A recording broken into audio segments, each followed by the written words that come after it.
Olá, bom dia, amigos do canal. Sejam bem-vindos ao canal. Meu nome é Tassiana, sou a anfitriã do canal. Hoje trago a vocês relatos de bruxas, lendas, Matinta Pereira. Você acredita em lendas?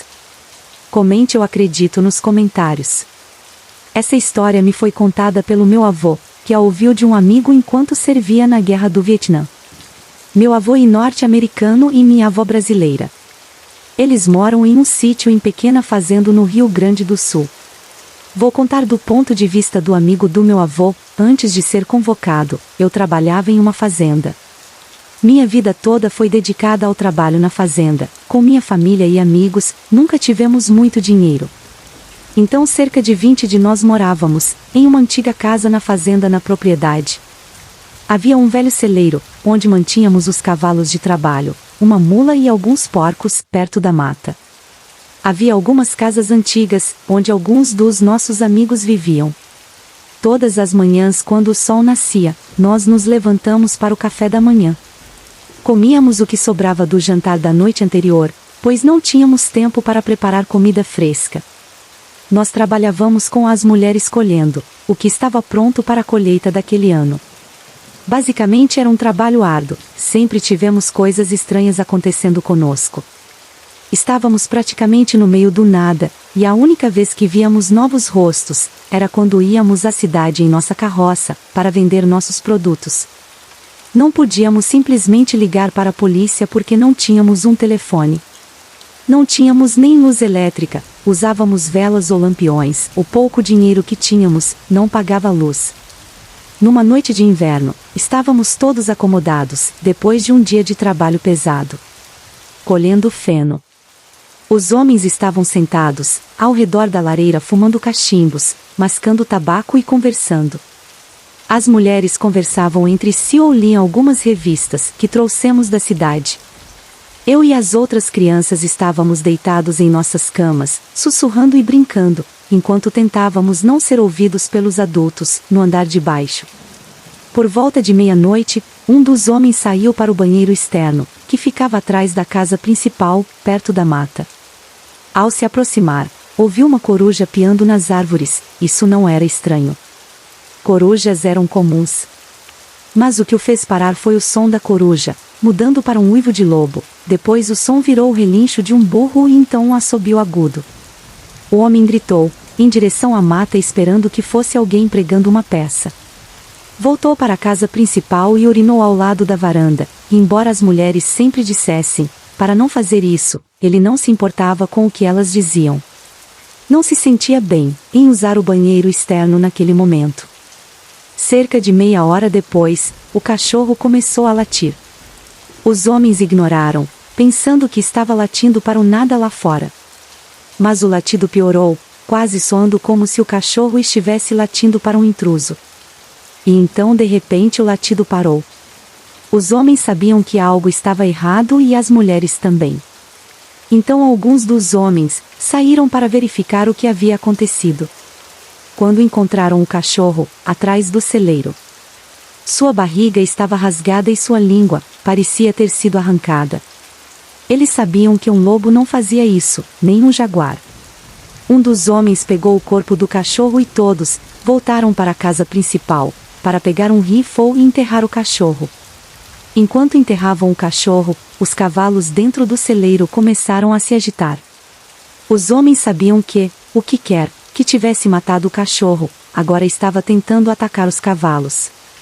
Então correram para o celeiro e abriram a porta. Eles acalmaram os cavalos e revistaram o celeiro em busca do animal, ou seja lá o que fosse. Enquanto procuravam, um dos homens notou que todas as caudas dos cavalos estavam trançadas.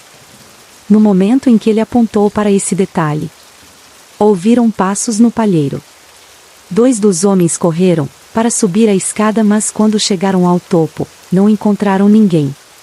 Todos sabiam o que tinha visitado a fazenda naquela noite. Dizem que bruxas trançam moda. Aqui no Brasil, e a Matinta Pereira. Às vezes os lugares mudam, mas as lendas continuam. Obrigado a todos por ouvirem meu relato.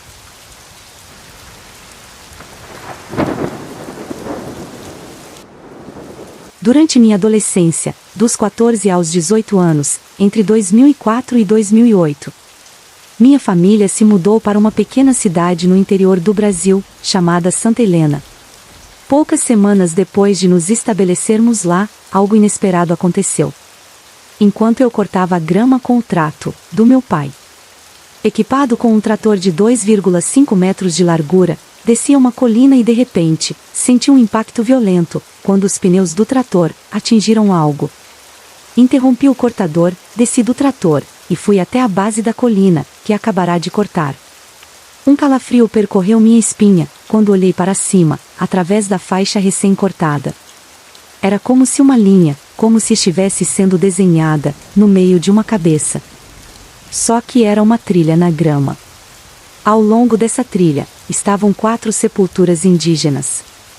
Meus pais começaram a procurar por alguém que pudesse nos ajudar a identificar as sepulturas. Antropólogos, historiadores, especialistas credenciados e outros todos concordaram unanimemente que aquelas 4 sepulturas eram de indígenas que faleceram durante a colonização. A identificação foi corroborada pela maneira como as sepulturas estavam dispostas, muito rasas, com uma grande laje de pedra, onde normalmente se colocaria uma lápide. Além do fato de estarem enterradas na encosta, para evitar que a água afetasse os corpos, pois precisavam ser enterrados rapidamente. Houve muitos outros aspectos que apoiaram essa conclusão, embora eu me considere uma pessoa bastante lógica e racional, inclinada a buscar explicações empíricas antes de considerar outras possibilidades. Houve eventos, envolvendo minha família e eu, que não podemos racionalizar, com uma abordagem puramente científica ou lógica, os eventos logo após o incidente com o trator. O primeiro evento foi: a atividade estranha em nossa casa começou. Batidas fortes e repetidas, que ecoavam nas paredes externas de tijolos, envolvendo a casa por completo. Não importava onde você estivesse, as batidas eram sempre audíveis. Algumas noites, eu ouvia passos correndo em sincronia com as batidas. Essa sequência de eventos se repetia quase todas as noites, à medida que o tempo passava. Comecei a sentir uma presença opressiva e sufocante em meu quarto, como se um peso pesado estivesse constantemente em cima do meu peito. Era como se algo tivesse decidido a me prender. Evento 2, a situação continuou a se intensificar. Uma noite, enquanto deixava minha cadela sair para fazer xixi, algo estranho aconteceu. Nossa casa estilo rancho tinha vista para um rio próximo e a porta pela qual saímos estava nos fundos da casa, de frente para um rio. Ao abrir a porta, comecei a ouvir sussurros suaves, como se folhas estivessem sendo sopradas ou varridas no chão. Olhei para as árvores, mas tudo estava completamente imóvel. O som continuava aumentando gradualmente, era como se fosse uma linguagem, um murmúrio sinistro, misterioso. Olhei para minha caramelo e todos os pelos de suas costas estavam arrepiados. E ela rosnava ferozmente, como se estivesse enfrentando uma ameaça invisível. Comecei a sentir uma náusea avassaladora, e um cheiro de enxofre no ar. Fiquei paralisado enquanto minha cadela se lançava para fora da porta rosnando e enfrentando o vazio. As vozes, agora pareciam estar bem em frente a mim, a apenas alguns metros de distância. Segurei minha cadela, e a puxei de volta, para dentro, trancando a porta rapidamente. A batida violenta começou a ressoar na soleira da porta, fazendo a moldura tremer. Corri para o centro da casa, acendendo todas as luzes ao longo do caminho. Passamos a noite inteira lá. Eu e Mel, meu cadela caramelo, enquanto ela se aconchegava em meu colo, gemendo incessantemente. Tudo o que eu podia fazer era acariciá-la, tentando acalmar ela, ao mesmo tempo em que buscava conforto em seu contato. A batida na porta dos fundos continuou a ecoar pela casa até o amanhecer. Evento 3, isso aconteceu quando eu estava voltando para casa depois do treino de futebol. Tinha toda a minha roupa de treino, em uma bolsa de ginástica pendurada no meu ombro esquerdo. Esse detalhe é importante para entender como entrei em casa. Ao fechar a porta atrás de mim, comecei a deslizar a bolsa do meu ombro esquerdo, para colocá-la ao meu lado. O que me fez olhar para a direita. A sala da frente era a nossa biblioteca, onde tínhamos um sofá, uma cadeira, prateleiras de livros e uma cadeira de balanço de madeira, e foi lá que vi algo sentado na cadeira de balanço. Meus olhos captaram primeiro o movimento da cadeira balançando. À medida que meu olhar se fixava na cadeira, percebi uma figura humanoide sentada nela, com a cabeça baixa, sobre o livro, que segurava longos cabelos negros caíam sobre a cabeça, completamente desprovidos de qualquer luz. Para descrever o que vi, imagine a silhueta de uma pessoa, mas preenchida com um vazio de luz. A luz que entrava pelas bordas da figura, parecia ser absorvida por essa presença vazia, criando um contorno escuro ao redor dela. Como se fosse uma visualização de um buraco negro, senti como se tivesse levado um choque elétrico, me jogando para trás, contra a porta enquanto gritava e caía. Enquanto caía via o vazio se distorcer abruptamente, e atravessar as paredes da casa, saindo pela enorme janela com vista para o rio. Minha cadela Mel estava no cômodo ao lado e correu, para perseguir a sombra através das paredes, latindo e batendo com as patas, depois que a figura desapareceu pela janela. Minha cadela voltou e deitou ao meu lado, até meus pais chegarem em casa. Evento 4. Estávamos pescando meu primo João e eu, nas margens do rio perto de nossa casa. Estávamos em uma curva do rio, então a luz da lua se refletia nas águas, criando uma cena espetacular. A razão pela qual destaco isso, é porque havia muita luminosidade, que naquela noite iluminava o rio, de ambos os lados formando um ângulo de 90 em relação à casa. Era uma visão deslumbrante, quando nas margens do rio. João, que tinha cerca de 10 anos na época, se aproximou de mim e tocou meu braço dizendo: "Aquela senhora precisa de ajuda." Olhei na direção que ele apontava, e vi uma mulher pálida vestida com roupas brancas, do outro lado do rio, inclinando-se para pegar pedras. Eu a tinha avistado várias vezes, ao redor da propriedade, mas sempre que tentava me aproximar, ela desaparecia atrás de uma árvore, ou simplesmente sumia. Mantendo a calma, disse a João que era hora do jantar e que ele deveria voltar imediatamente para casa. Na tentativa de não assustar ele. Quando me virei para ver se ele estava a caminho, a mulher tinha desaparecido. Mas pude ouvir um ruído na água abaixo, como um mergulho. Evento 5. Eu, meu primo e uns de seus amigos, e outros membros da família, estávamos ao longo da curva do rio na Barra de Cascalho. Abaixo de nossa casa no início, nada parecia fora do comum. Era mês de julho. E estávamos nos divertindo. Estávamos dispersos, cada um a cerca de 15 metros de distância, com cada homem segurando uma lanterna, quando o sol começou a se pôr. Meu pai olhou para mim, com uma expressão preocupada. Mais tarde ele me contou que sentiu surpreso, assim que o sol se pôs, algo extraordinário aconteceu, todas as lanternas foram acesas de repente, brilhando intensamente. E então rapidamente diminuíram até se extinguirem completamente, logo em seguida as luzes voltaram à vida novamente brilhando intensamente, antes de se apagarem mais uma vez. Quando as luzes se apagaram, ouvimos o grito angustiado de uma mulher do outro lado do rio. Apesar de nossos esforços para chamá-la e ajudá-la, o grito continuou aumentando num tom, crescendo terrível que parecia ecoar pela encosta. Então abruptamente o grito foi interrompido. Como se uma garganta fosse cortada. O som de um corpo caindo pesadamente na água, logo depois, nesse momento todas as lanternas estavam apagadas. Foi então que algo começou a nadar e fazer barulho na água, de ambos os lados da curva do rio. O barulho se aproximou da barra de cascalho oposta e o que quer que fosse, emergiu da água e começou a se mover entre as rochas. Apontamos nossas lanternas na direção do som, mas não conseguimos identificar sua origem. Nesse ponto decidimos correr de volta para casa, com medo do que pudesse estar lá fora. Trancamos todas as portas e nos reunimos na sala. Ninguém queria sair com medo do que estava acontecendo lá fora. Passamos a noite acordados ouvindo as batidas na parede, que parecia mais intensas do que nunca.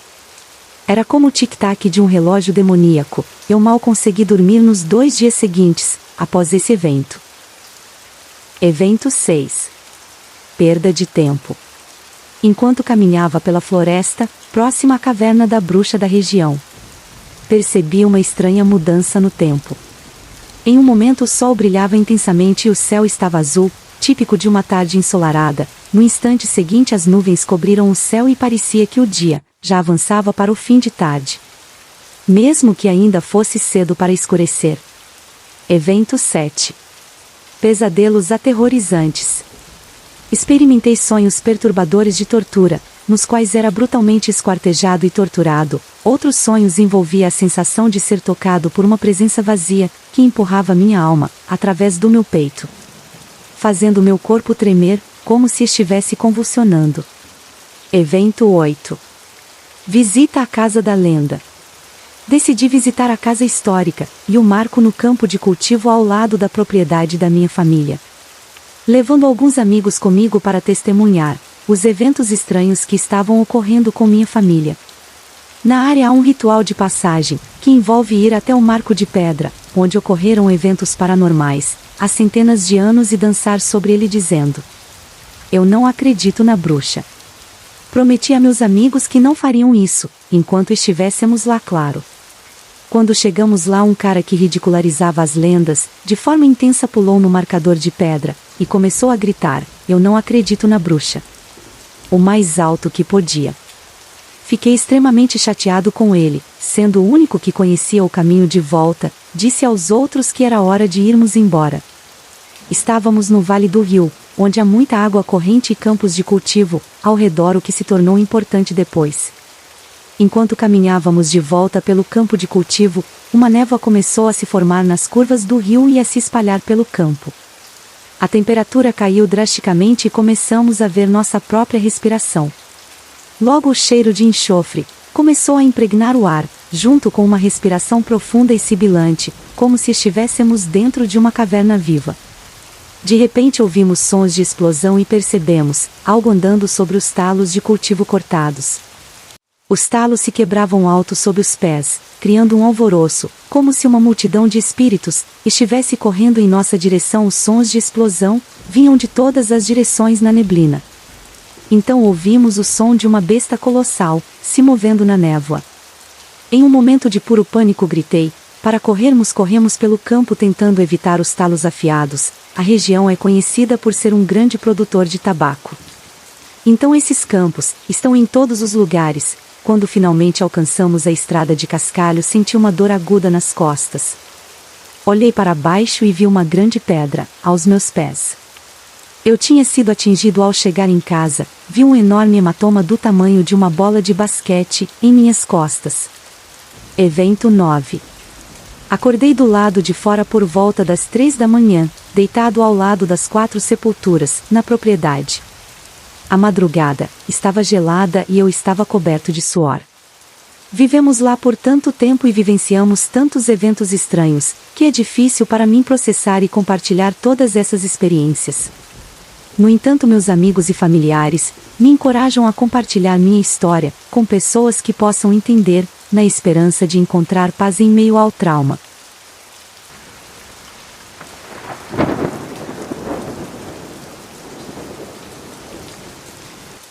Deixe seu like e sua inscrição é muito bem-vinda.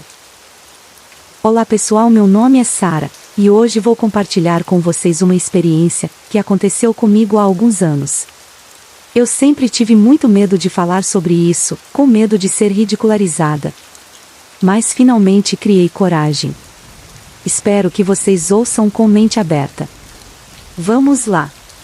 Há 4 anos, quando eu tinha 26 anos, minha bisavó faleceu aos 98 anos, nós éramos muito próximas. Mesmo depois que eu me tornei adulta, então a sua morte me afetou profundamente. Ela morava em uma casa, em uma cidade rural a 30 minutos do Paraná. A casa dela ficava em um grande e denso pedaço de terra, com uma grande colina, que descia até um riacho. Eu passei praticamente toda a minha infância nesse lugar aprendendo a cuidar da terra e da casa. Após o funeral, eu me ofereci para ficar lá e cuidar da propriedade, enquanto minha família decidia o que fazer com ela. Infelizmente eu não podia comprar o terreno. Então queria aproveitar ao máximo o tempo que pudesse passar lá. Os 3 primeiros dias foram tranquilos. Passei arrumando itens e limpando a casa. O vizinho mais próximo ficava a uns 5 quilômetros de distância. Então eu não precisava me preocupar com visitas indesejadas que pudessem interromper minha forma pessoal de lamentar a perda de alguém tão querido. No quarto dia, as coisas estranhas começaram a acontecer. Eu dormia em um saco de dormir na sala e ao acordar dei um grito. Bem perto do meu rosto, estava uma cobra coral morta. Não era estranho encontrar animais dentro de casa, mas o fato de a cobra estar tão próxima do meu rosto e poderia ter me mordido a qualquer momento, enquanto eu dormia, me deixou apavorada. Me perguntei como a cobra tinha entrado e morrido ali. Sem sinais aparentes de ferimentos? Joguei a cobra fora e segui com o meu dia, quase esquecendo um incidente estranho. Mais tarde, naquela noite resolvi fazer uma caminhada pela floresta, para aproveitar o clima agradável e recordar os momentos felizes da minha infância. Eu estava seguindo um caminho antigo, que leva a um poço. O caminho era estreito e ficava próximo a um barranco, que descia até o riacho. Ouvi um galho estalar atrás de mim e instintivamente, virei a cabeça. Não vi nada. Então assumi que era um animal e continuei andando. Poucos minutos depois ouvi outro estalo, à minha esquerda, e ao olhar novamente, não vi nada. Comecei a me preocupar achando que estava sendo seguida, mas era raro ver animais grandes por ali. Então continuei, quando ouvi um terceiro estalo bem à minha frente. Em vez de me preocupar, fiquei irritada. Convencida de que alguém estava tentando me assustar, gritei: "Vá embora!" E tudo ficou desconfortavelmente silencioso. Comecei a ouvir passos se aproximando, mas não conseguia ver nada. Eles ficaram cada vez mais rápidos e parecia que algo estava correndo direto para mim. Cobri o rosto com os braços, esperando ser atacada, mas os passos pararam. Abaixei lentamente os braços e, em vez de uma pessoa, onça, vi uma aranha gigantesca, em uma teia que eu não tinha notado antes. Se eu tivesse dado mais um passo, teria sido mordida. Virei e corri o mais rápido que pude de volta para casa. Eu estava assustada. Mas na mata, essas coisas acontecem. Conhecia bem a terra e a casa, então passei a noite ali e nos 2 dias seguintes nada de anormal aconteceu. Na segunda semana, comecei a trabalhar no quintal. Encontrei algumas relíquias da minha infância, enterradas debaixo de uma árvore. Enquanto pegava galhos caídos de uma tempestade, notei um pouco de cabelo preso em um deles. Era marrom e preto. Considerei a possibilidade de ser um encontro raro com um animal grande. Mas não havia pegadas. Comecei a pensar que talvez outra pessoa estivesse na propriedade, o que me incomodou. Decidi ficar acordada até tarde, para ver se pegava alguém em flagrante. Nada aconteceu até por volta das 2 da manhã. Lembro de tudo tão vividamente, por causa do medo que senti. Começou com galhos quebrando e o som de um carrinho de mão caindo. Preparei minha lanterna e uma faca pequena, caso a pessoa fosse violenta. Ouvi alguém entrar na varanda da frente e puxar a porta da tela, mas logo abandonaram e começaram a andar ao redor da casa. Podia ouvi-los raspando algo afiado contra a casa, e fiquei furiosa. Levantei-me e coloquei minha lanterna na janela e gritei: "Eu tenho uma arma, saia desta propriedade, agora." Tudo ficou em silêncio.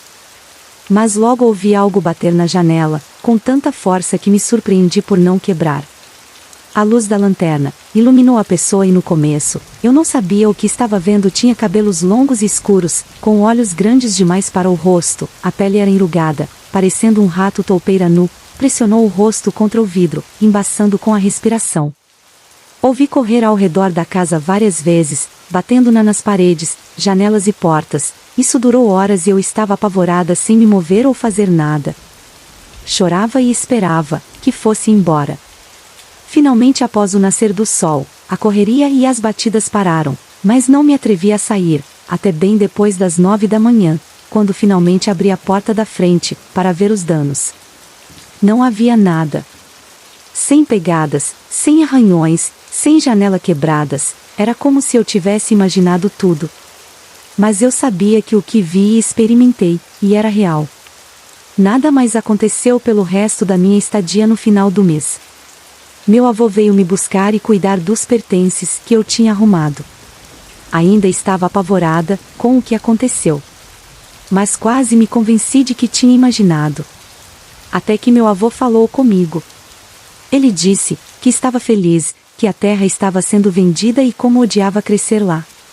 Quando perguntei por quê, a resposta dele validou minha experiência. Meu avô, um homem sério e religioso, nunca acreditou em assombrações. Ele contou que sua mãe, minha bisavó, sempre assustava ele e sua irmã, com histórias sobre a terra ser guardada por monstros. A história dizia que esses monstros híbridos, como ela chamava, eram filhos de bruxas acusadas falsamente. As pessoas da região acreditavam que as crianças eram parte bruxa, parte animal e precisavam ser mortas. Elas eram deixadas na floresta para morrer e quando morriam, voltavam como espíritos para reivindicar a floresta e torturar visitantes indesejados, até ficarem apavorados, assim como suas mães, quando foram mortas injustamente. Meu avô não acreditava em muitas coisas, fora de sua religião, mas acreditava que os híbridos eram reais. Ele foi atormentado por quando tentou caçar na floresta e faleceu. Desde então, nunca mais pisou na terra com uma arma. E eles finalmente o deixaram em paz. Pode parecer tolice acreditar nisso, mas eu acredito na história do meu avô, porque nós dois tivemos experiências aterrorizantes semelhantes. Se eu tivesse uma câmera, teria tentado tirar uma foto da criatura. Lembro-me de cada detalhe do que vi e ficará gravado na minha memória para sempre. Minhas memórias de infância parecem contaminadas agora, por causa dessa experiência. Acho que não sentirei tanta falta da terra, quanto pensei inicialmente. Não demorou muito para que o terreno e a casa fossem vendidos. Os híbridos ou o que quer que esteja lá, podem ser o pesadelo de outra pessoa.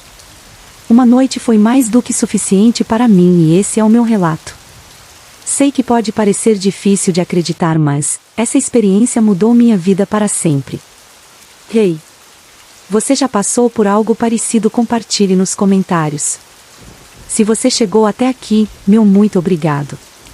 Envie seus relatos para o e-mail na descrição do canal. O último a sair, apague a luz e feche a porta.